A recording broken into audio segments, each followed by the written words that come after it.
What if the most powerful weapon ever built was the human soldier itself? From the mud of 1914 to the godlike destruction of 2050. This is the evolution of the super soldier. 1914, the Great War. Millions were trapped in muddy trenches, separated only by a few hundred yards of no man's land.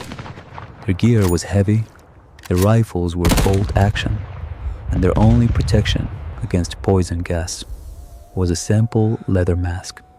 It was a war of pure physical grit. Fast forward to 1944, the peak of industrial warfare. Semi-automatic M1 Garand gave the infantryman an unstoppable edge. 8 rounds as fast as you could pull the trigger.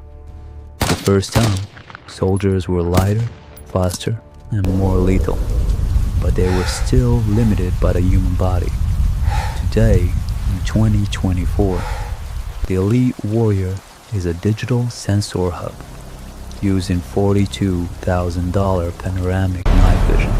These soldiers turn total darkness into day with suppressed weapons and satellite data. They hunt through the shadows, unseen, unheard, and absolute.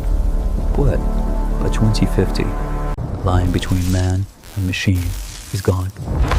According to Pentagon reports, the future soldier will be integrated with Bionic eyes and neural links, controlling drone swarms with only a thought. Powered exoskeletons will boost strength by 300%. They won't just wear armor, they will be the machine. Subscribe to EVOSHIFT. The evolution is just beginning.